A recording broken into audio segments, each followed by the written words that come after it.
Levi here, the Outdoor Cowboy, and welcome back to the Outdoor Cowboy YouTube channel. Over the next 2 days, we're going to be survival camping with no tent or sleeping pad, making a shelter completely out of paracord, mushroom hunting, and eating some delicious food. So saddle up for the ride.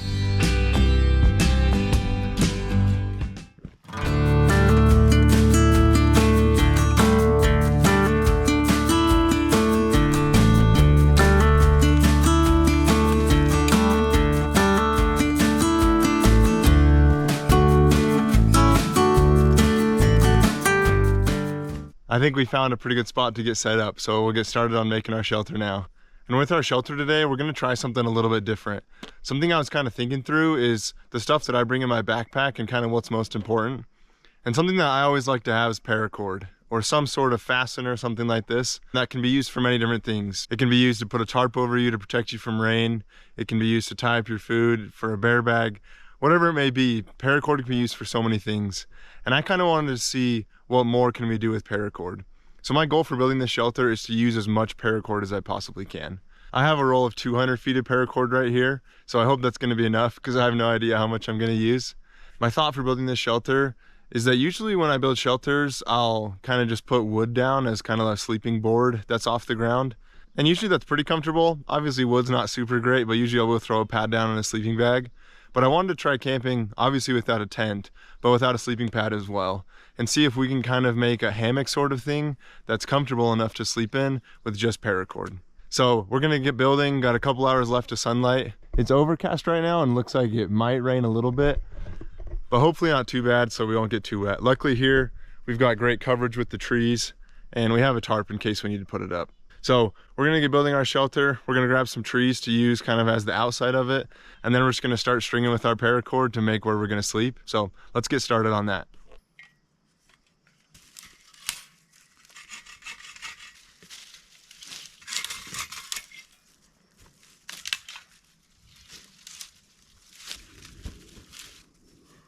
All right, I just cleared some of the branches that were kind of up here that were just getting in my way so I don't run into those or anything. So got a pile right here. This will work great to start our fire. But another cool thing about this is kind of with a hammock style is that you don't have to worry about finding level ground or finding level trees, different things like that. As we put it together, we'll just kind of adjust it so that it's level for where we're sleeping so that we can sleep well. And it's nice because it doesn't really matter where the ground is at. You could be on the side of a mountain or anywhere. If you can find 2 trees, you can make a hammock. So we'll go find some trees and then we'll get back here and get started on putting it all together. I found 2 little pine trees right here that are starting to die. They're just super close in a cluster with a bunch of other trees. And so I'm gonna cut these ones down because they're also like the perfect size and length that we need for our shelter.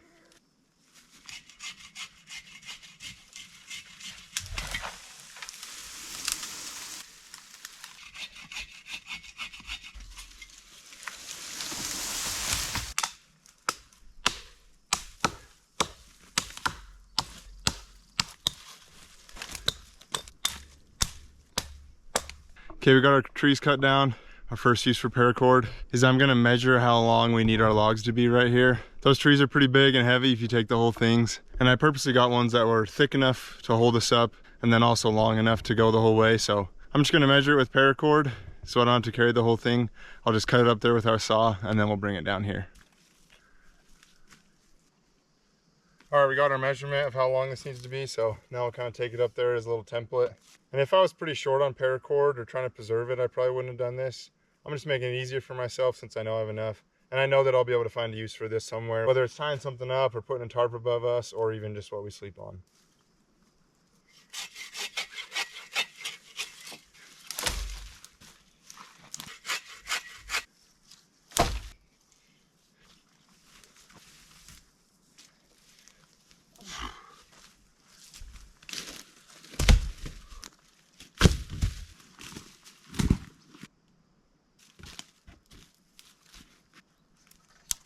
All right, now we're gonna go about connecting this to our tree with our paracord, which you basically do with kind of like a crosshatch pattern. So you go around your smaller tree and then we'll go all the way around the trunk and just do that a couple times.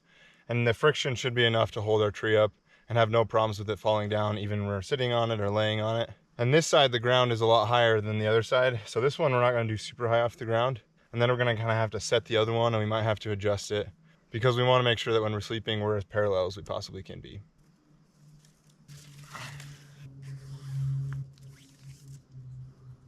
So I just did it once back and forth. I used that piece of paracord that we had cut just a little bit earlier to size up our logs. And even with just that short piece, it's pretty sturdy. That I think that would even hold, but we're still gonna do just a couple more rounds with some paracord to make sure it's extra sturdy. All right, we just did it around one more time, and I think that'll be good. So I think we'll do that on all of them. Just two pieces that kind of go back and forth, and that should be sturdy enough to keep us up. So we'll move to the other side now. I think right about there will be good level, and it'll be a good height for us off the ground. So we'll start going with that.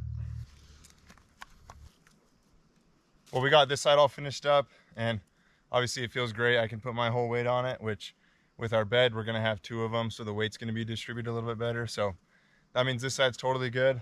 It's pretty level. It's kind of leans up at the end a little bit, so we'll just sleep with our head up here. But we'll get the other side on, and then we'll finish up our bed and see how it is.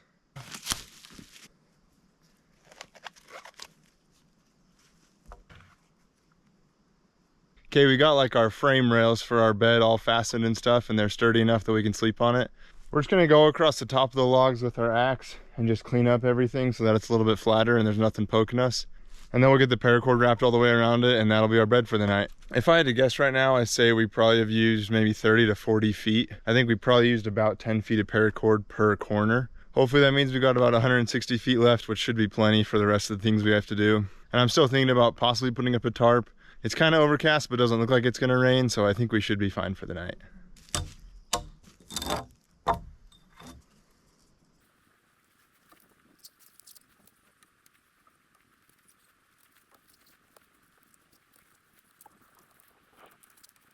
So right now I'm just wrapping it pretty good, and I'm just doing like inch wide gaps basically in between each round. And then I'm pulling it pretty tight because I think it'll sag and kind of pull the logs together when we lay on it.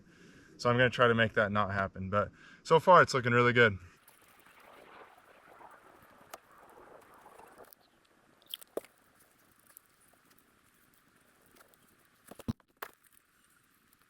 That is the end to our 200-foot roll of paracord. I'm actually really happy with how it turned out. I have plenty enough to sleep on, so we should be good. Let's get our sleeping bag out and we will try it out, see how comfortable it is. All right, we got our sleeping bag all set out, and I'm actually gonna be throwing a sleeping bag bivvy onto my sleeping bag. A bivvy is basically just a bag that goes over the sleeping bag. So I'm gonna throw my bivvy onto my sleeping bag, partially just to protect my sleeping bag from sap. These trees have a ton of sap on it. I've got it all over my hands. I even got it in my beard, which is not good. But bivvies like this can actually make your sleeping bag suitable for more environments and climates and things like that, and just kind of more resilient. This is actually a sleeping bag bivvy that I made. My dad showed me how to do this just out of pieces of a tent. We had a tent that had a bunch of holes and rips in it and wasn't really suitable for camping anymore. So this one's actually made out of the bottom of the tent. And then we made another one out of the rain fly of the tent as well. So I'll make a video making one of these bivvies in the future, because I think they can be super helpful if you don't have a sleeping bag that can go to like a certain degrees. Having one of these can help make your sleeping bag be warmer for you. I've never tested it, but I really want to, of how much these will actually increase the warmth of a sleeping bag. I've always thought it was like 10 to 15 degrees, but I'd love to actually test it and see what it would be like. I imagine it would help it quite a bit, just because these are waterproof, so that'll help your sleeping bag, and just another layer of insulation will help it. So this sleeping bag that I have here is rated for 0 degrees, and I think that with a bivvy on, it might go to maybe -10 or maybe even -15. So we'll toss this on the sleeping bag, and then our sleeping setup will be complete. I'm still thinking about a tarp maybe behind me, not exactly sure right now, but I'm super hungry from building all this, and it's just pretty late. There's not a ton of light left, so we're gonna get a fire started here, and we're gonna get dinner cooking as soon as we can.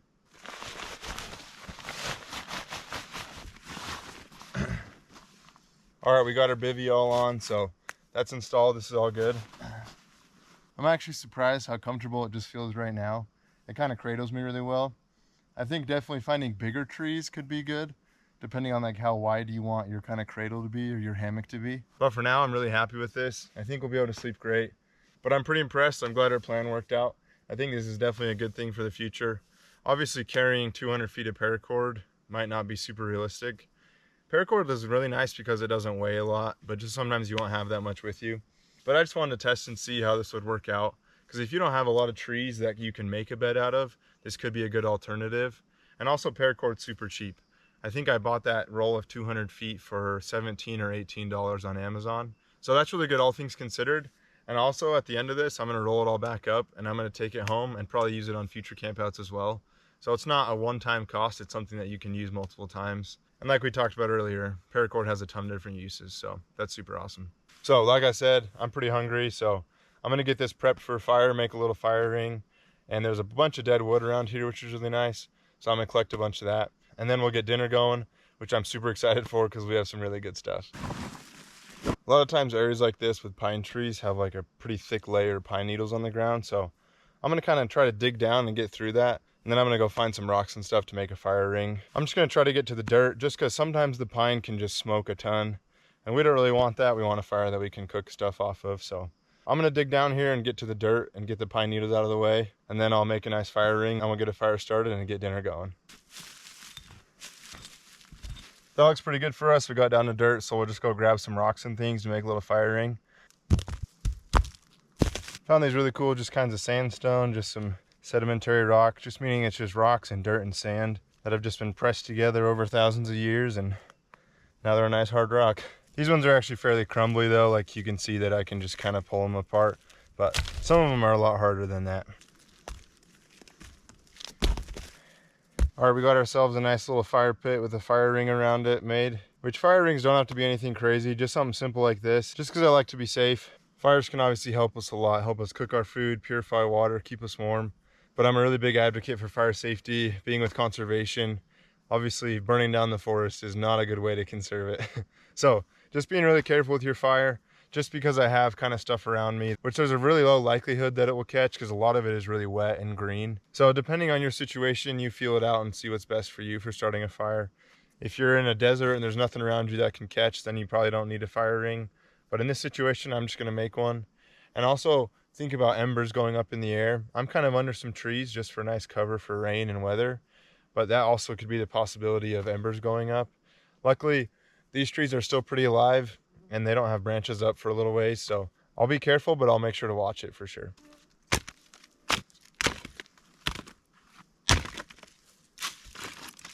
So it rained last night, so a lot of our wood, kind of the fallen wood that was on the ground, is wet, but it's not too bad, so I think it'll dry out quickly, as well as we got some dead branches and things that were dry. But either way, we're gonna use one of our fire starters, which last week I posted a video on the Outdoor Cowboy YouTube channel of how to make this fire starter and a couple others as well. So if you haven't seen that one, go check it out. But this one's just an egg carton and some candle wax and some wood shavings. And I show how to make that one. I was really surprised how well it did in that video. So again, if you haven't seen that video, go check that one out and you can learn how to make these. Just a couple dollars or even less. Could be even things that you have around your home, but super easy to make and super helpful for starting a fire, especially if you have wood that kind of needs to dry out and anything like that. And then we're also going to be using my ferro rod to start a fire. I love ferro rods for starting a fire just because they're really light, they're easy to take with you, and they're really reliable. And I've never really had one not work for me. This rod is some different precious earth metals, which I know one of them is magnesium, that you can scrape off into your fire starter or where you want to start your fire. And magnesium will burn 4 to 6 times hotter than just like wood will. So wood burns at about 1,000 degrees Fahrenheit. And magnesium can burn to like 5,000 or 6,000 degrees Fahrenheit. So again, burns super hot, which can be good for getting things started and even drying things out. So let's get our fire started.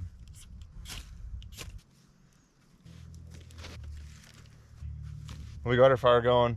It's gonna steam and smoke a lot just as our wood dries out, but at least we have a fire going that can dry our wood out. So we should be good to go. I'm glad we got our fire going because the sun dropped behind the mountains and it's really starting to cool down and get breezy. So I'm gonna throw my jacket on and this thing is giving us some good warmth. All right, with our fire going, giving us some warmth, let's see what we got for dinner. All right, we got our pan. We're gonna start heating this up so we can cook our dinner over it. All right, so for dinner, I brought just a round steak. My family has cows, so this is from one of the cows. We stopped naming them after the first couple, so I don't know which one this is from, but I seasoned it and I've had it marinating for a little while, so I'm really excited about this. And then we also got some dried mangoes. And in honor of Luke from the Outdoor Boys, who will always be the outdoor legend, I brought some bread and I brought some honey butter. This is gonna be our dessert after dinner and I'm super excited about it. All right, along with this yummy steak for dinner, I also wanted to go try to look for some morel mushrooms. I know that there's some around here, and I've seen a couple locations that I thought maybe might have them. So they're pretty hard to find, but let's go look for them just while our pan heats up. We won't get too far away from our fire so we can keep watching it, but I think we'll just walk up the trail a little bit and I think we might be able to find some. If you're unfamiliar with what a morel mushroom is, they're this really unique kind of mushroom. They kind of look like a brain. Like most mushrooms are flat on the top. These ones are like totally different. And they're also like super temperamental, meaning they have to have all the right weather and conditions to grow. And a lot of times they'll only grow for just a couple weeks out of the year in the spring, and then once it gets too hot, then they all go away. So I think we might be in the right part to catch them, so let's go see if we can find some. I think we're in luck. We found some right here in this little patch. So if you see these kind of dark things, there's a couple over here. These are all morel mushrooms. So there it is. That's what I was saying. It kind of looks like a brain. But these are super cool. They're a delicacy to a lot of people just because they're super good. You can just eat them like this, or you can cook them. So we're gonna cook them with our steak. Just have a couple of them and you can eat the whole thing. All right, I just picked these 3 big ones. That'll be good for my dinner tonight. Hopefully those smaller ones will keep growing, and hopefully in a week or 2 we can eat some more. All right, we don't need a huge fire for anything, so I think we're doing good. We got some good coals forming over here, so we're ready to throw our steak on, and I'll show you how I cook these mushrooms. All right, we got a nice sizzle going on this steak. I think that'll be perfect. And then with these morels, we'll just kind of clean off the ends, clean off the dirt. Then there's a bunch of different ways you can prepare them. I'm just gonna slice them in half, which this is what they look like on the inside. And then I'm just gonna toss them face down, just like this in the pan. There's not too many camping trips where you get steak and mushrooms for dinner, but it's pretty gourmet, but that's how we like to do it out in the outdoors. I think there's a lot of people that don't really like camping because of the food, but I like to show people in my video that you really can cook a lot of things in the outdoors, and oftentimes it's not as hard as you think it is. So get outside and enjoy some good food as well. All right, I think we're about ready to flip our steak. We can see the fat kind of starting to break down a little bit and it's starting to cook up. So let's flip it and see what it looks like. Oh yeah, that's a beautiful looking sear right there. We can see our mushrooms are starting to break down a little, which is awesome. They're looking great and they're cooking in the grease a little bit that the steak was in, so I think those will taste delicious. All right, I think our food is ready, so let's see how it looks. Well, that looks pretty delicious to me. We got a nice steak, some mushrooms, and some dried mangoes. Also, someone forgot to pack utensils. Me. So this is gonna be finger food today, but I'm still super excited. While we eat this though, we just have embers left in the fire. It's kind of gone out, which will be perfect for making bread. So let's get our bread on there cooking right now. We'll just take some dough out of our bag. We'll just kind of stretch it out and form it into like a little flatbread. This is a little bit stickier than it's supposed to be, but I think it'll still work fine. Well, time to sit down and enjoy our dinner. That is so delicious. The steak is super good, and the mushrooms kind of soaked up some of the same flavor as the steak, and they're delicious together. You can never go wrong with steak while you're camping.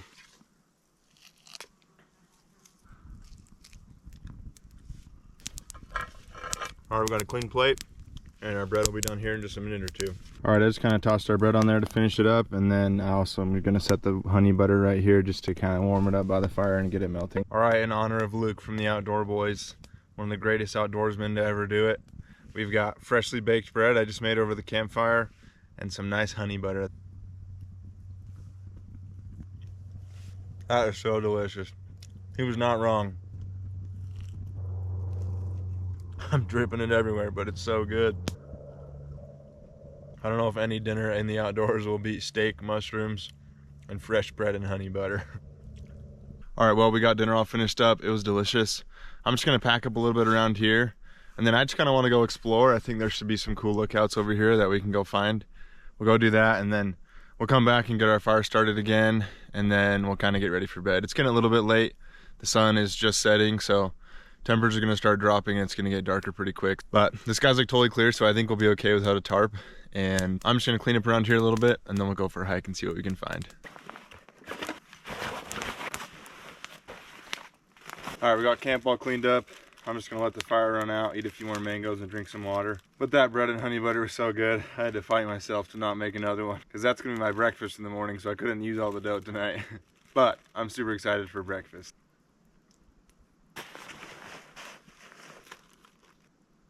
kind of watching the sunset and listening to the sounds of nature. I can hear a stream just a little ways off that way, which is nice, just the sound of rushing waters.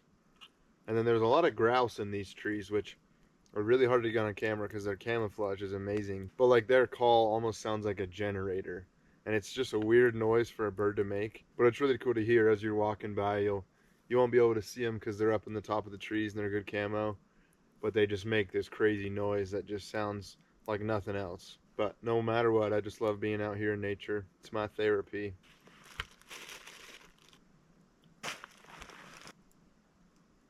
Well, our fire's pretty well burnt out, so let's go explore. We'll bring our mangoes and our water bottle with us. There's this mountain over here that I want to try to climb up to the top. Right now we're about at 4,800 feet elevation, and I don't think it'll be too much more, but I want to try to climb to the top of it. I see a bunch of animal tracks, like some really fresh deer tracks, which are really cool, that are kind of following this trail and heading up there. So I kind of want to see what the lookout looks like. Let's head on up there. Right here, some pretty fresh elk tracks that we're following, so that's pretty awesome.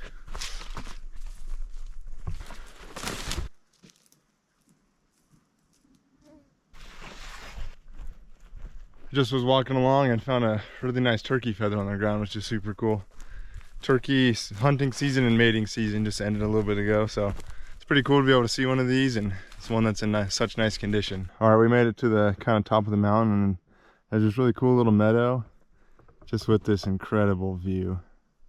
The clouds look amazing, and those mountains off in the background, you can see a little bit of snow on them. You can just see for miles. It's so gorgeous.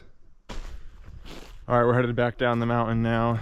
The sun is setting pretty quick and it's getting a lot darker and a lot colder now. So we're gonna go back and retire for the night. But it was really nice since I was on the top of that mountain. I just kind of sat there and looked out, and I was able to get some service. So I called my wife, and she's with my mom right now. So talked to them for a little bit, as well as I picked some flowers for them. Just some pretty flowers that I found with the nice background. So good time up there. And now we are just headed back. I think our hike was only about a mile or so up to the top, but we gained about 200 or 300 feet of elevation. So it was a good little hike. I'm glad we were able to do it, and glad the view was pretty rewarding. So just being out in nature is amazing anyways though.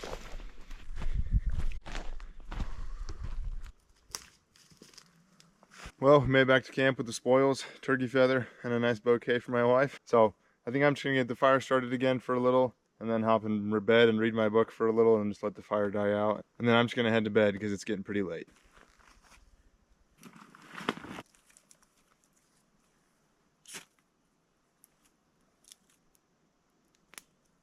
The sky still looks super clear, which is good. I don't think I'm gonna have to have a fire all night to keep me warm. I think I'll be warm enough with my sleeping bag, so.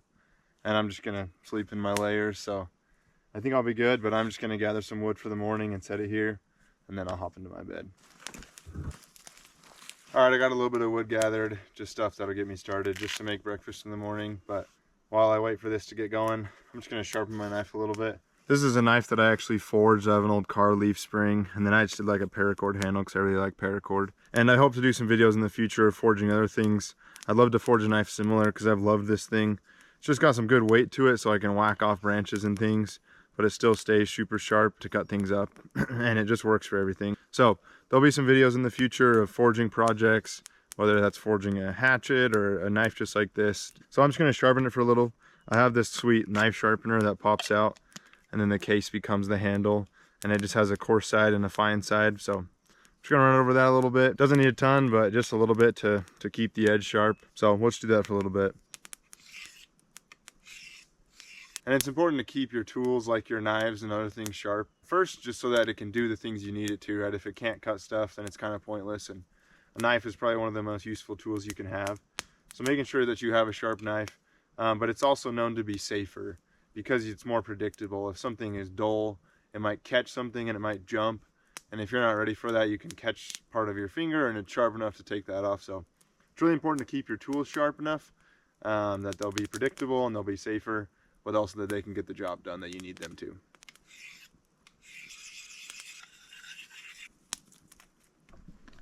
All right, well, I'm in bed now.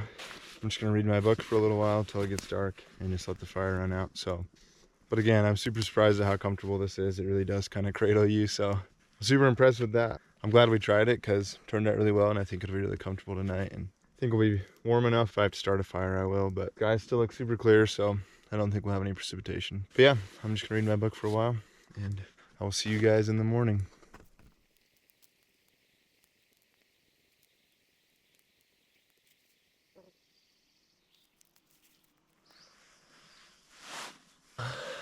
Good morning. I don't want to get out of my sleeping bag. It's so warm in here. Well, I slept pretty good. Woke up a couple times with an ant crawling on me. Just the joys of sleeping in the outdoors, I guess. But slept pretty good, pretty comfortable. I stayed warm. I think it's just right above freezing right now, so it's pretty cold out here, but I stayed pretty warm in my back, so. Now's always the hardest part of getting out of your warm sleeping bag to get a fire started. We'll get there in a little bit.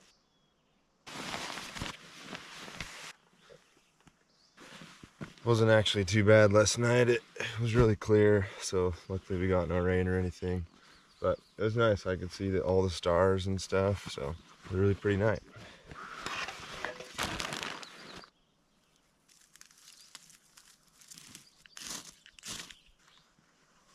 All right, we got our fire going. For breakfast, some more fresh made bread, so super excited about that. And then we still got some leftover honey butter.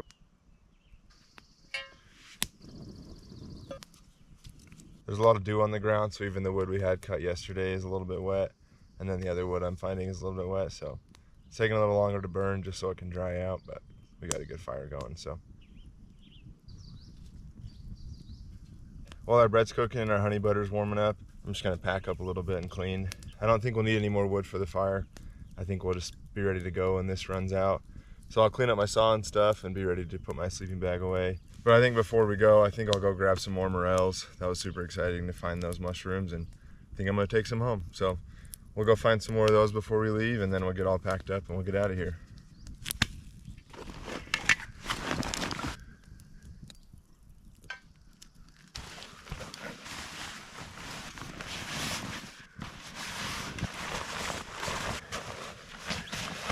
Well, again, pretty impressed with the sleeping bag bivvy that I had. I feel like it kept me warm, and I'm pretty sure it didn't rain, but if it did, then I didn't get wet because of it. So I really like them, and they pack super tight. They're only that big or so, especially if you use a tent rain fly, they can be super small. So I'll have a video coming out in the future on how to make those, because I think they're super helpful and can just be a cheap and easy way to make your sleeping bag a little bit warmer and allow you to sleep and survive in more conditions. All right, our honey butter is melting just good, and our bread here is about done. I definitely burnt one side, but that's all right. It'll still taste delicious. Gonna try to just pour this on per bite so it's not dripping everywhere like it was last night. But that right there is our breakfast. A little fresh made bread over the campfire and some nice and warm honey butter. That was so good. For a long cold night of ants crawling on you, that tastes delicious.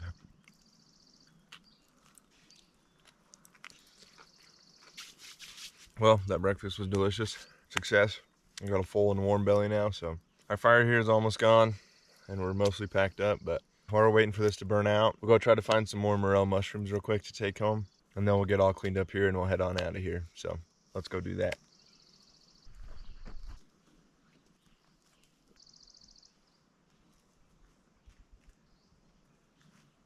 All right, we got one real big handful of them.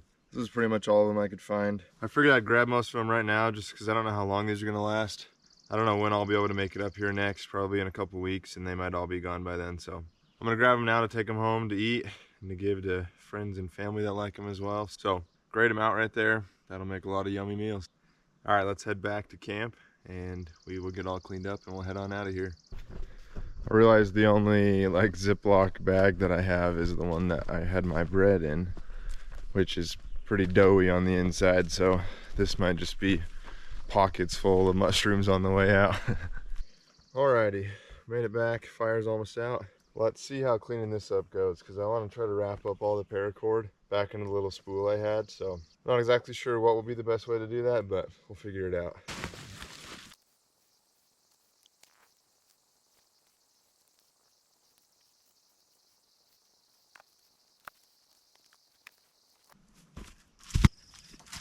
Well, we got our bed, our sleeping situation all cleaned up, and all the paracords rolled back up so we can take that home and reuse it on another project, I'm sure. But I really enjoyed doing this, and I want to do more things like this, kind of like a Will It Shelter series of videos with a bunch of different things. So obviously this one was pretty straightforward with just using paracord, and I kind of made a bed similar to what I would have made if I didn't want to use paracord. But I was really surprised with the paracord.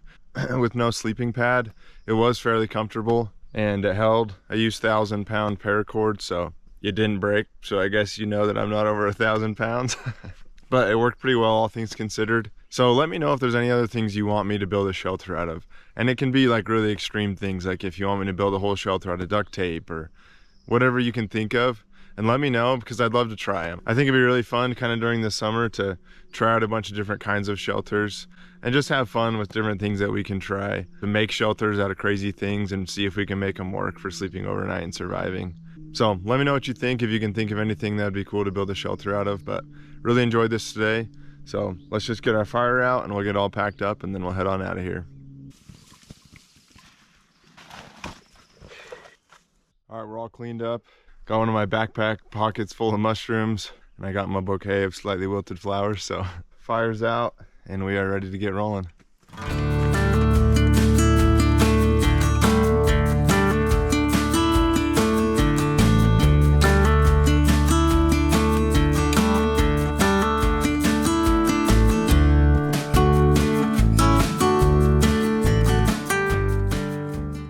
This video, make sure to check out the Outdoor Cowboy YouTube channel. We've got new videos every week, survival adventures, camping projects, tool restorations, and a whole bunch more. Hit that like button, don't forget to subscribe, and I'll see you in the next video.